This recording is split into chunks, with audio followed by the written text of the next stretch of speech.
Greetings from Tokyo, my dear friends. This is Daisuke, and I hope this video finds you in very good spirits wherever you are in the world. So I would like very much, if I may, to share with you some thoughts that I have with respect to a film which is found in the Arrow Academy set, which is known as Kiju Yoshida, Love plus Anarchism. The film in question is the second of the three films. It is from 1970. The Japanese title is Rengoku Eroika. The English title is Heroic Purgatory.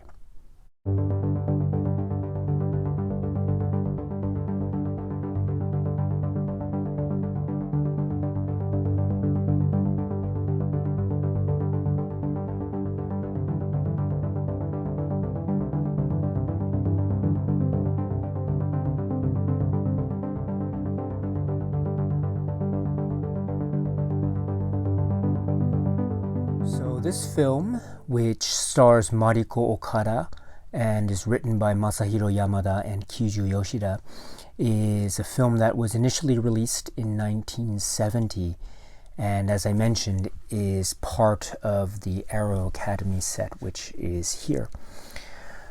Quite briefly, let me say that this film is one of the most challenging films that I have ever come across because of many factors. I think primarily for me, this film has a very deep-rooted avant-garde type of style that makes it very much elliptical in its narrative nature, in the sense that it reveals information in a very different way than a sort of standard, straightforward, traditional approach to narrative. In other words, the way that this film presents its story is the structure is quite complex. And I think it's made even more complex by the fact that we are dealing not only with different characters that seem to portray different aspects of different sides of their characters depending on where you find them in the film. And sometimes you have characters that are seemingly portraying other people that they weren't necessarily portraying earlier in the film. So there seems to be a lot of crisscross and switching around of roles with respect to the characters. But not only that, we also get temporal shifts, namely different points in time are represented in this film. And in particular, there are in essence, there are four main periods of time that are referenced. And of those, three periods of time in particular are featured in this film. And so we have the 1952, 1960, 1970, and 1980. And when I mention 1970, I should be very specific. It's more about maybe the 1968, 1969, 1970, that period. So around 1970. So again, 1952, 1960, 1968 to 1970, and then 1980. So these 4 points in time are in essence referred to in this film. And of those 4 points in time, 3 points in time are in particular focused upon in this film, namely 1952, 1970, and 1980. So that kind of temporal shift makes this film, I think, very multi-layered and quite complex in its structure. Not only that, we have the film seemingly going back and forth in time without any kind of preparation or warning given to the viewer. The way in which this film cuts back and forth between time periods is quite startling and surprising and rather abrupt. So there is a lot of potential for being confused, especially on a first view of this film. So that is a very broad way of describing what the style might seem to be. upon first watch of this film. Now, I would say that the Arrow Academy release, which is right here, is very, very helpful in that, of course, we get a very nice presentation of the film in high def and also with very nicely, cleanly presented English subtitles, which I think are very good. And but not only that, we get a brief introduction by Kiju Yoshida. This, I understand, was recorded for a different label's release of this film, but still, to have this included in the Arrow Academy release is very good. Kiju Yoshida talks in Japanese, and he talks, again, very briefly. It's not that long of an introduction, but he speaks about what he believes this film is about. And what he mentions, I think, is well worth remembering. He talks about the nature of the rise of the Communist Party in Japan, starting from the 1950s, and how alongside of that rise, there also emerged the mobilization, the organized mobilization of protest. And the protests focus during the 1950s in Japan, especially from student movements, tended to be focused on a number of key events in the contemporary Japanese history at the time, the 1950s, or related to world history. So those being protests against the Korean War and what that represented, and also a kind of divide that seemed to be emerging between established, organized democracy on one hand, and also the rise of the communist movement in Japan on the other hand. And this also coincides with the official end of the post-World War II occupation of Japan by the United States military. And that end was marked in the year 1952. But also, this is coinciding with the Cold War relationship, the diplomatic and military relationship, or military-related relationship, that would be established between Japan and the United States, beginning in this time, the 1950s, and then continuing on through 1960 and 1970 and beyond. And that is, of course, surrounding the U.S.-Japan Mutual Security Treaty, which, of course, led to an increased military presence by the United States in Japanese territories. So there were a lot of protests that were again being mobilized with these particular points of historical development at the focus of these particular protests.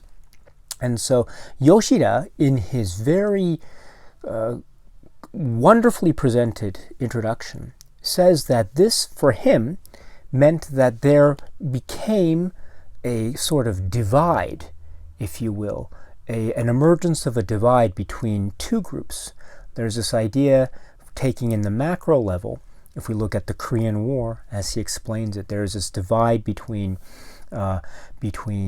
east and west, so to speak, between north and south.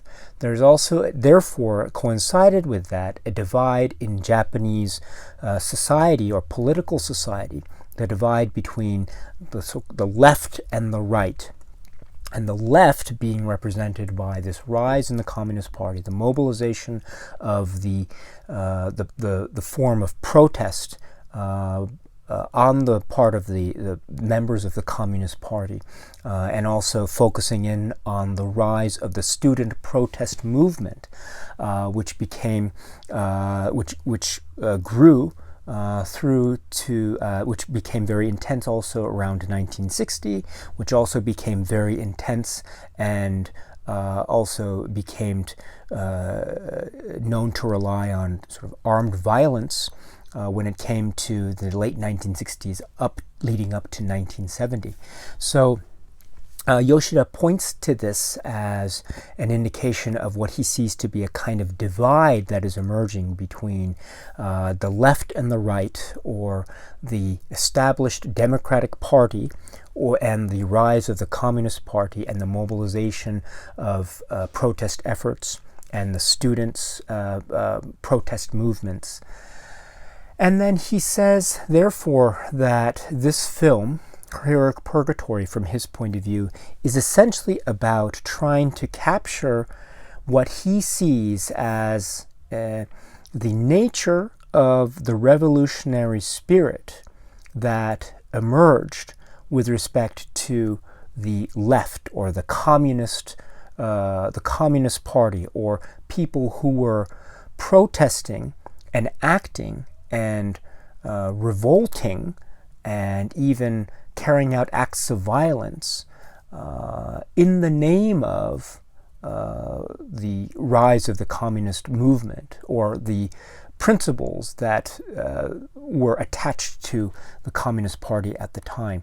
So in essence, therefore, Yoshida is saying that this film is about the leftist student protest movement, or the revolutionary spirit of this particular movement, focusing in particular on 2 points in history: summer 1952 all the way up to around the beginning of 1953. So around 1952, and then in particular 1970, or 1968, 1969, 1970, this area. And then with a very strong passing reference to 1960. And why are these points important? Because we have 1952, which marks the end of the U.S.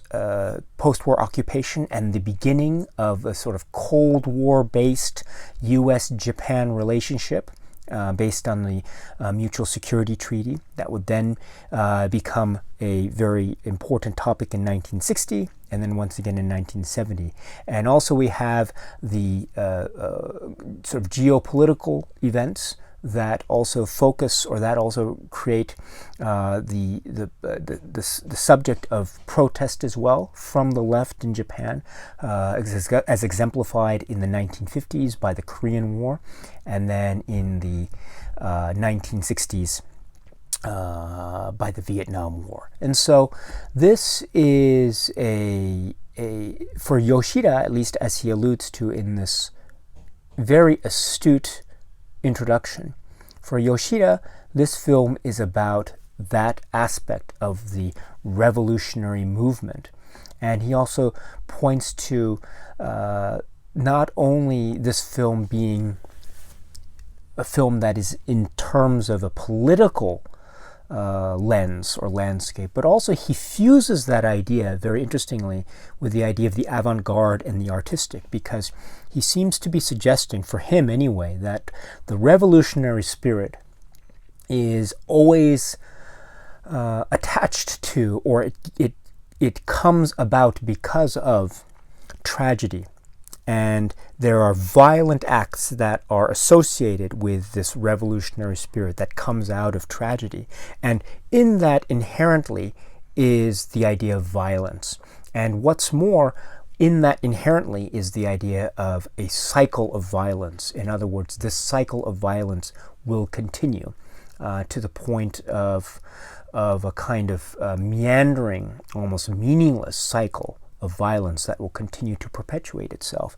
And the only way, as Yoshida explains, the only way to break that cycle is to recognize the farce, that's his words, the farce that is this revolution, and to turn it into a comedy. And that's the only way to break the cycle. That's what he says. So in other words, he seems to be fusing this idea of the political revolutionary landscape that coincided with the rise of and the mobilization of student protest movements on the political left. He's tying that with this idea of tragedy and farce as a kind of mode or method of expression in avant-garde art or avant-garde cinema art. And so I find these two spheres coming together, as Yoshida is explaining it in his introduction, to be very, very fascinating. And I think it, in a very interesting way, helps to explain how to watch this film, or one way to watch this film, which is as a kind of avant-garde artistic expression of what Yoshida seems to feel is a kind of failure on the part of this mobilized, student-based communist movement in Japan. The failure of this particular mode of thinking that relies not just on trying to perpetuate political thought, but also, quite fundamentally, this particular group of people that's depicted in the film rely on violence and physical threat in order to try to achieve whatever it is they're trying to achieve, which is also not necessarily clear in this film. And so there is, I think, in a very broad sense, a kind of negative view or a dark view on this kind of effort. And I think in particular what Yoshida is almost making a kind of artistic statement against is this idea of linking the political, the form of political protest with the form of violence. And you linking the two, there seems to be a tragic, arbitrary, and almost lost nature to this particular way of trying to express oneself in the political theater, or political arena. And I think that failure to express oneself leads to confusion, it leads to anarchy, in a sort of emotional sense of that word, and it also leads to a certain level of paranoia.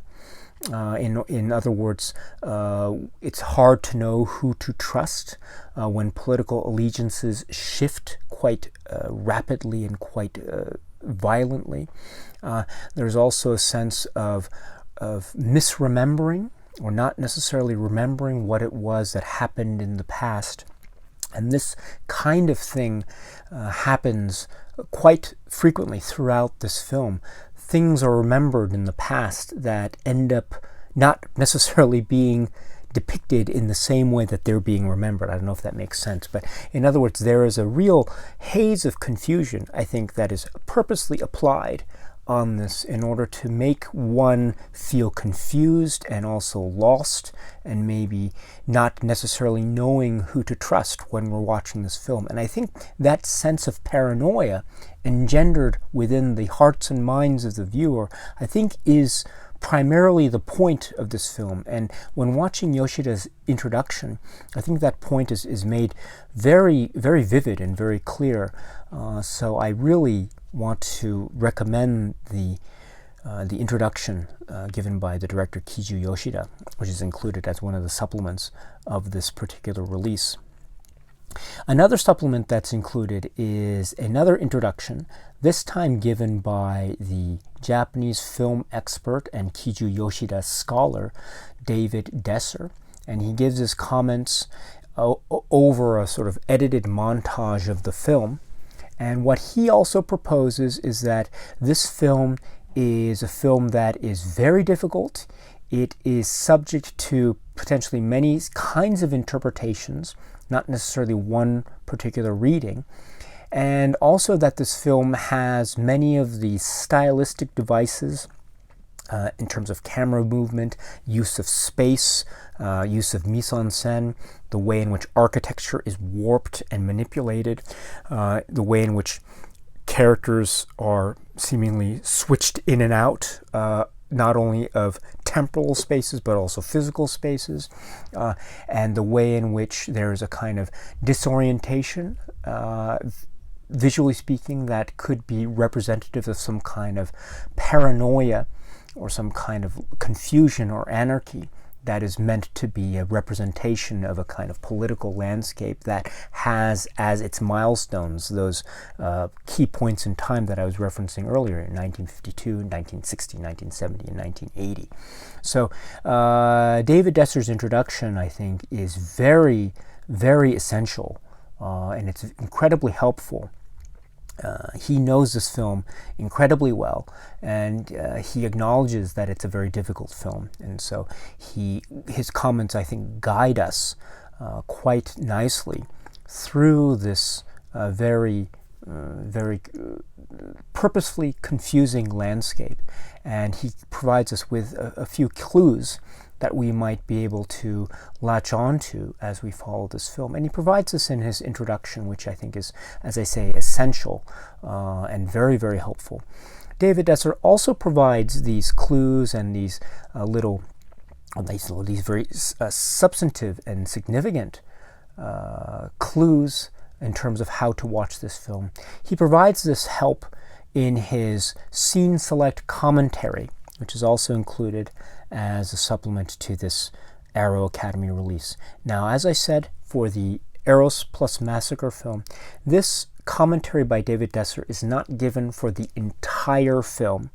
It is only given to certain select scenes that are located in their separate section in the menu of this movie. So you cannot listen to a commentary track for the entirety of the film, but you do get a substantial portion of the film that is subjected to the very great commentary by David Desser. This is also essential viewing, my friends. Again, this film is very difficult, and I would suggest it is perhaps the most difficult film in this set, and it is certainly one of the most difficult films that I have come across. So David Desser's commentary is very, very helpful. He offers potential suggestions for potential readings of this film in terms of the political, as I was trying to very, very generally suggest in my comments earlier in this video. He also suggests other more readings that are less reliant on the particular political climate of Japan in the 1950s and 1960s and then up to 1970. But rather he suggests other alternative readings that have to do with the film as a dream, or the film as a dream-like landscape, in terms of a particular person trying to deal with or confront certain events that may or may not have happened in this person's past. This film is also, as a potential reading, can be seen as a sort of science fiction film, in the sense that this is a film that seems to be dealing with not only the past and not only the present, but also the future, and also how these time periods seem to intertwine in a very in a sort of swirl of disorientation and confusion. And that is due not only by the fact that the film sort of almost without any direct narrative sense seems to hop back and forth through certain time periods, but also it seems to blend or merge or cross over these different time periods in a way that we see characters that we understand are looking a certain way in 1970, but they still look the same way in 1952, or they still look the same way in 1980, or they don't. And there are scenes that we think are set in 1970, but there are other elements of the scene which suddenly suggest maybe we're in 1952, or vice versa.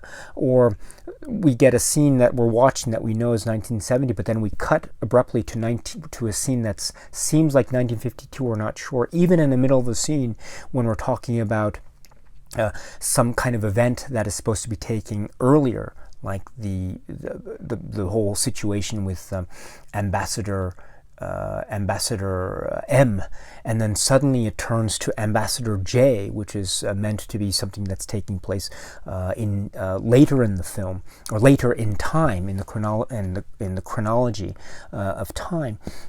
We see that these shifts in details take place within the same scene almost, and so time itself is presented in a very almost a purposefully haphazard way that is meant, I think, to confuse and blend and turn everything into a potential something that is like very difficult to distinguish. And I think also that's part of the point, this idea of remembrance, this idea of how the human mind remembers things in the past, especially things that might be considered to be traumatic events. There is sometimes a need almost to confuse or blend elements of the present with elements of the past almost. This also, I think, ties in very nicely to what I was suggesting about the political, and how this can be seen to be a film that is focusing in on what might seem to be the sort of failures of the revolutionary spirit as captured by the mobilized efforts of this particular communist group of individuals that we see in this film, and the way in which they have a very the way in which they interact with each other, the way in which relationships are confused and blurred in time, the way in which things seem so off kilter and not necessarily knowing where one is. I think this is also a kind of comment, if you will, on what Yoshida sees to be the sort of futility of this particular mode of political action. And so I think, therefore, the confusion is something that is on purpose. And the confusion can be seen to be both an element of the way in which this film is a political film, but also it's an element that helps this film to be a sort of avant-garde film that is dreamlike, or that has a certain science fiction quality that jumps back and forth in time. Also, it has a sort of disorientating sense in terms of modernity, in terms of the way in which the society and landscape of Japan is presented. These are cold, austere, architectural shapes and designs that we see.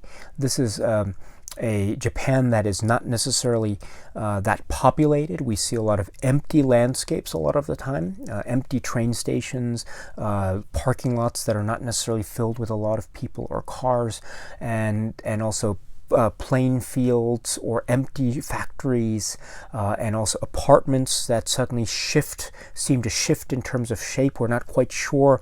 We're not necessarily grounded in the architecture of a simple living space that is an apartment.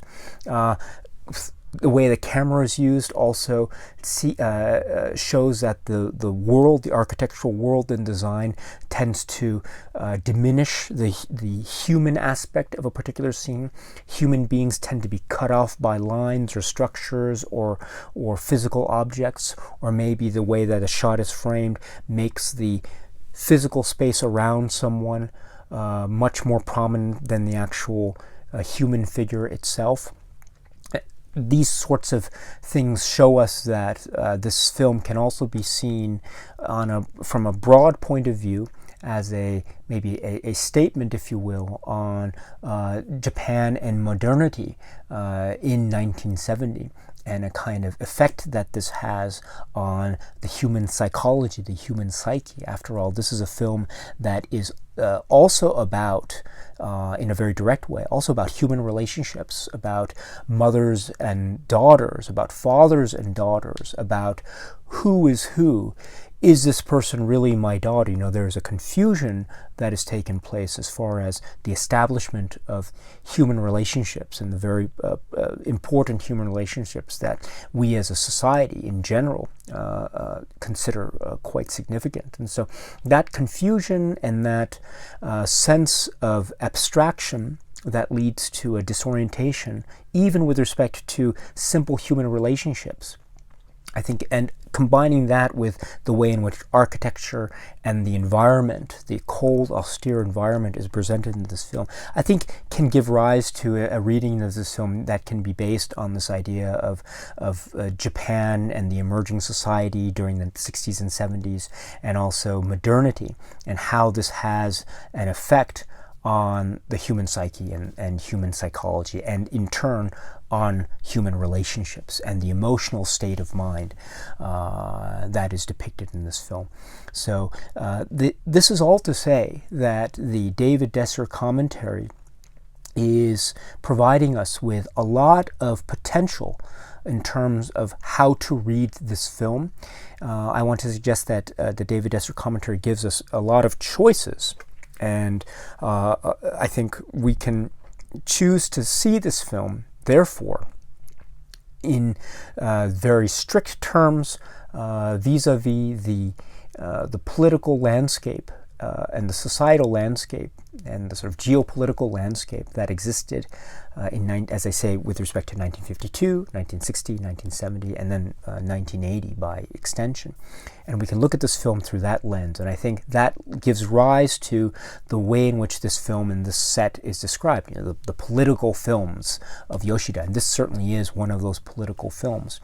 But I would also suggest that for those of us for whom that kind of background or context is not necessarily one that we might not necessarily have a full grasp upon, this film, I think, still has a lot of great potential as a potentially rewarding viewing experience in terms of the other modes of viewing and interpretation that I think are being suggested, at least by David Desser in his commentary, namely this film as a sort of dystopian look at the way in which sort of modernity, or the rise of the modern state, if you will, has this effect on human behavior and human psychology, and also the emotional state, and how our emotions and the way in which we relate to other people, our relationships, how that is also being affected.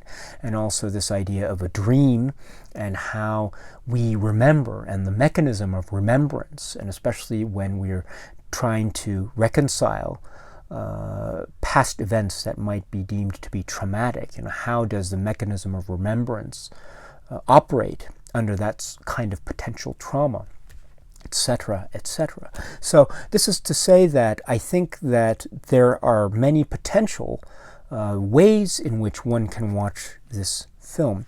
But as I say, if you are looking for more of a historical context, then I would suggest, in addition to watching the film itself, I would suggest also watching the Kiju Yoshida introduction, the David Desser introduction, and also the David Desser scene select commentary, as well as the essays in the booklet, which I mentioned in a previous video on this set. This essay, or these essays, each of them do discuss in a certain portion of them anyway, the film Heroic Purgatory. So this is a kind of a this is also kind of essential reading. So this is another reason why, if you are able to find this set with the booklet, that is even better, of course. But even if you can't find it with the booklet, you can still enjoy the film as it's presented by Aero Academy by watching the film, of course, and then the supplements that are included in the disc, as I had mentioned earlier. So to end, let me suggest once again that this is without a doubt a very, very difficult work, but it is still undeniably really poetically powerful. There are some shots in here, there are many shots in here, in fact, that are just utterly stunning. And then you combine that with an eerie quality, a sort of creepy quality that it's unnerving, uneasy. Again, there's a sense of a kind of a science fiction element that seems to suggest a real sort of negative effect, if you will, on the nature of human behavior. And so there is so much to admire. And in fact, this is, I mean, the films in the set are really they're all really brilliant. And I'll talk about the third film, Coup d'etat, in a later video. But I think it's very hard to rank them. But Heroic Purgatory is, for me, one of the great films. It is so avant-garde. It is so it just does so many things, in the sense that it can be described as being a kind of feature-length experimental film. And oh gosh, it takes so many chances and so many risks, to the point of utterly confounding me when I see many parts of it.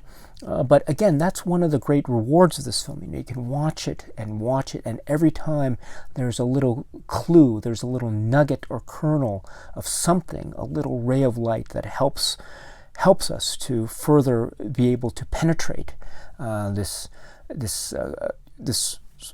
avant-garde cinema classic from Kiju Yoshida.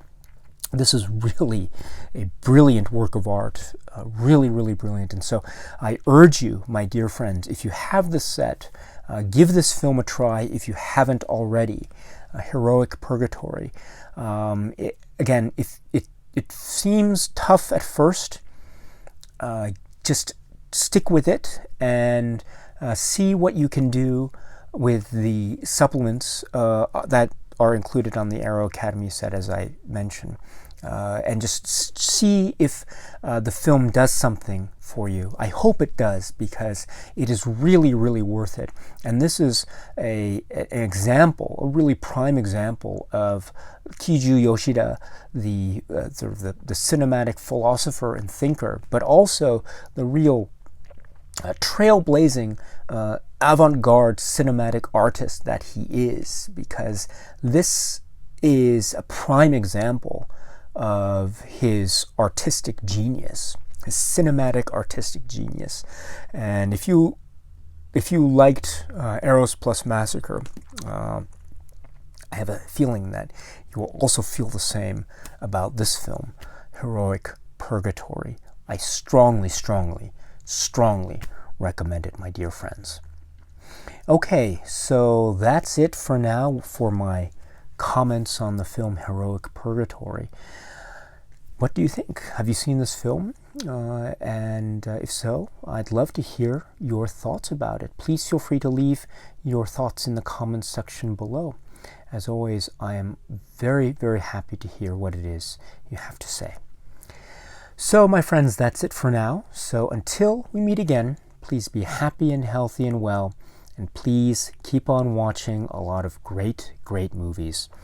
I will see you very soon, but until then, be well and cheers.